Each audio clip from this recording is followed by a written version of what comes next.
Hi friends, welcome back to my channel. In the previous episode, I've shared my thoughts around big data analytics. What is analytics all about? What are the different types of analytics? Examples of analytics. What is big data all about?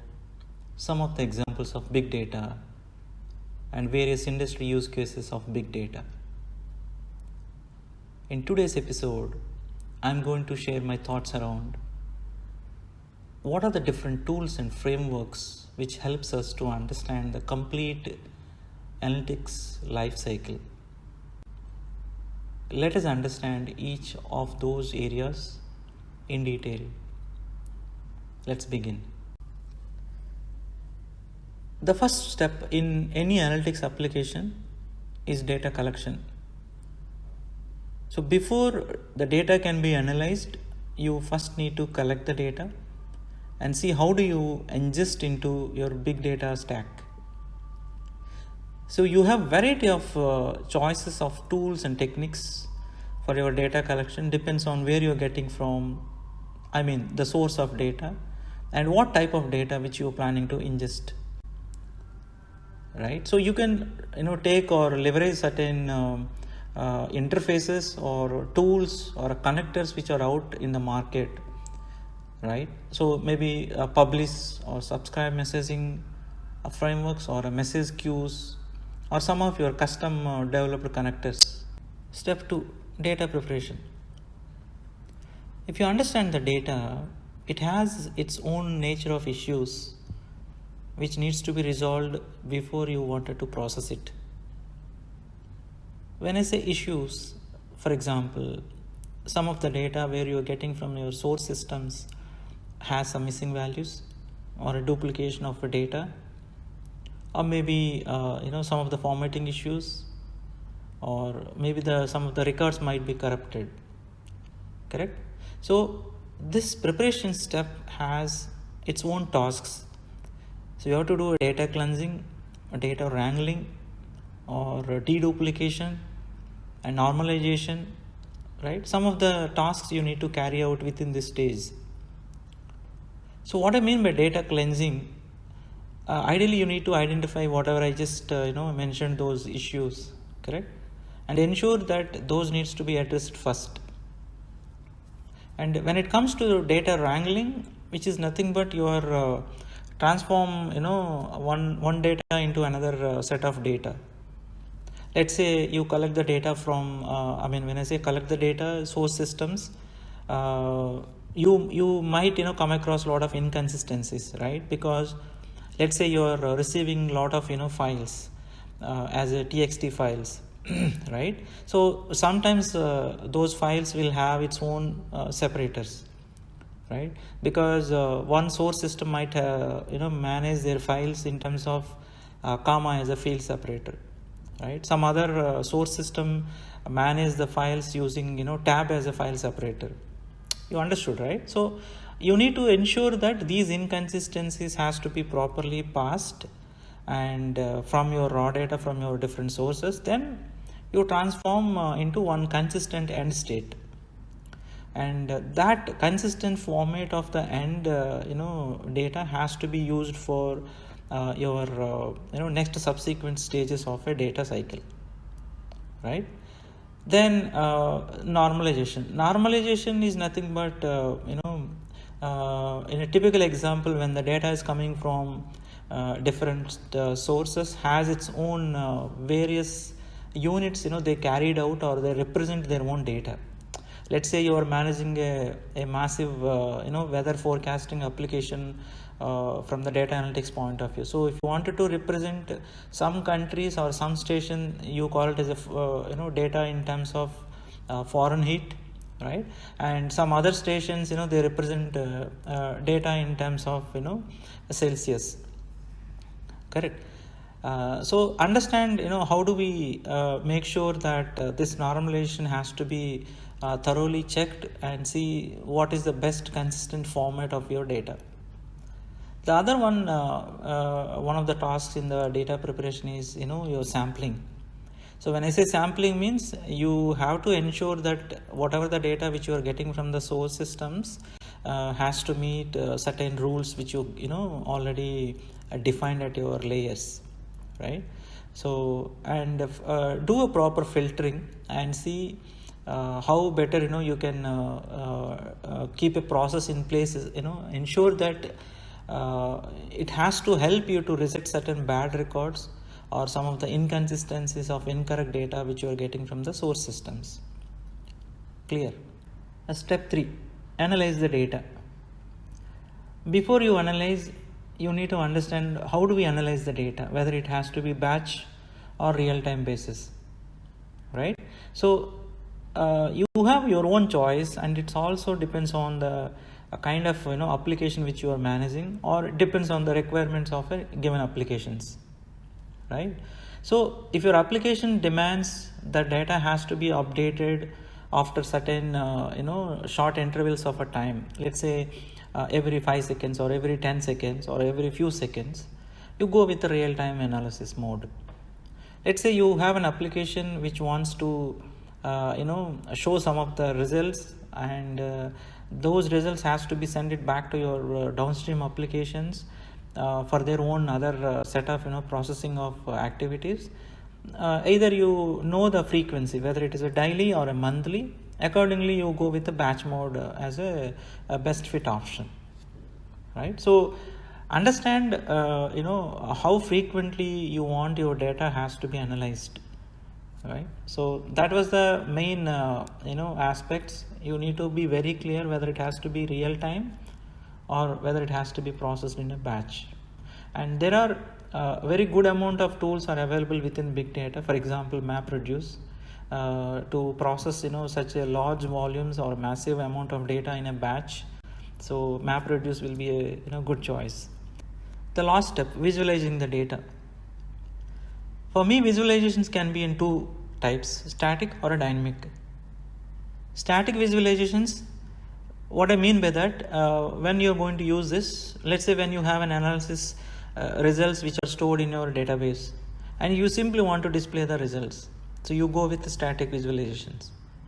Let's say your application you know demanding to show the results and it has to be updated on a regular basis, then you go with the dynamic visualizations.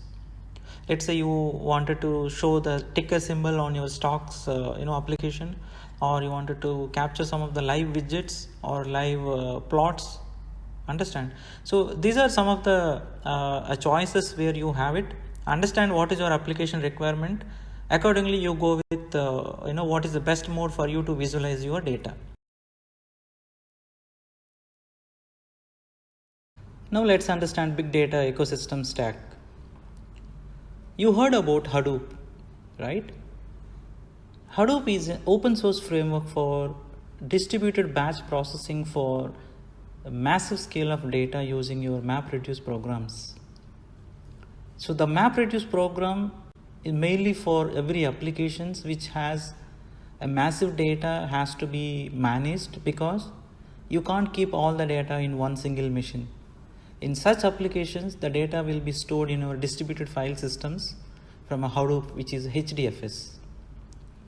If you understand, you have a lot of you know raw data which you are getting from the source systems. For example, it could be logs generated by your web or servers from your application side, which you wanted to use it for performance monitoring. Or transactional data might be generated by different e-commerce applications or banking and financial systems. A social media, data generated by different social media platforms, Twitter, YouTube, Facebook, etc. Let's say you have sensor data which is generated by your IoT systems, or healthcare data generated by your healthcare you know application systems. So these are some of the examples through which how you are getting raw data from data sources. So in this slide, you can see a lot of components were depicted, isn't it? HDFS, Hadoop Distributed File System. It's one of the most important component because the entire ecosystem depends upon this. So it's based on your Google file system. Basically what it does, it's a file system. It runs on many computers just to provide your humongous storage, yarn, yet another resource negotiator. It keeps track of all the resources, CPU, memory of your machines in the network, and run your applications. So any application, if you wanted to run on distributed fashion, it has to be interact with your yarn. HBase. HBase is again a humongous storage in the form of your database table. Just to manage your humongous records, you would like to use HBase. So I would call it as a NoSQL data store. MapReduce. MapReduce, it's again a framework for your distributed computing. It utilizes your yarn to execute all programs, and it has its own default good sorting engine too. So you write your programs in two parts, map and reduce. The map part transforms all your raw data into key value, and your reduce part, it groups and combines the data based on the key. Clear? Then Spark. Spark is another computational framework similar to MapReduce, but it's a bit faster and more efficient. So it also has the similar way of construction as MapReduce to solve some of your big data problems. If you wanted to process the large scale data, Apache Spark is the best option because it's around 100 times, I think, faster than MapReduce. So it's well integrated with Hadoop. It can run top of Yarn, and you can access HDFS as well. Hive. Hive is kind of writing the code in your MapReduce, very, very consuming. So Apache Hive makes it possible to write your logic in your SQL, which does the job of converting into your MapReduce. Isn't it so beautiful? So you can process structured data or semi-structured data with your simple SQL using Hive. Pig. It's again SQL kind of a language, just to express whatever your ETL needs in a stepwise fashion. So it acts like an engine which translates all your MapReduce aspects and executes within the Hadoop system. Zookeeper. Apache Zookeeper, independent component and mainly used for all your HDFS, HBase, Kafka, Yarn. All the frameworks are used this component. It's a act like a coordination between all these various components, and it provides a distributed configuration service, synchronization service, some of your naming registry for large distributed systems. Flume. Flume again it's a distributed, reliable, high available system for your data, but it mainly used for aggregation and transmission purposes. Let's say you wanted to capture some of your logs from your log collection systems. So it supports customizing various data senders to collect the data and pre-processing of data, then transmission the data into your data receivers, for example HDFS. Right? So it allows efficiently collect and aggregate and move the data from various sources. It could be logs, databases, social media, into one centralized data store. So Flume makes it so possible continuously pump your all unstructured data from various sources into a centralized source, for example HDFS. So if you have a machines continuously generating data like your web server logs, you can use Flume to aggregate all the data at a central place to perform all your analytics on top of that. Then Scoop. Scoop mainly for transporting data between your Hadoop and SQL databases. So internally Scoop utilizes your MapReduce program to see how efficiently you can transport data using many machines in the same network. So like a data import and export through a set of commands, as simple as that. Then Kafka. You heard about this publish and subscribe as a communication model when we talk about messaging, right? So you have a publishers, brokers, consumers. So publishers are the source of data, Publishers send the data to your topics, which are managed by the broker. So you can leverage the Apache Kafka features, and it's the best messaging framework. You can use it on top of your Hadoop ecosystem. Other one is RabbitMQ. So messaging queues are very, very useful when you talk about push and pull messaging. So you as a producer push the data to queues, and the consumers pull the data from the queues. And the producers and the consumers do not need to be aware of each other. This is also one of the another messaging framework through which you can leverage the features of RabbitMQ. The other one, Ooze. Ooze is acts like a workflow engine. It's like how you import data from your SQL server, and you wanted to run some Hive queries and do some predictions with your machine learning algorithms and save the data back to your SQL server, right? So all these aspects you can execute in a sequence basis. It's a kind of a workflow you can easily manage with Ooze. The last one is Apache Solr.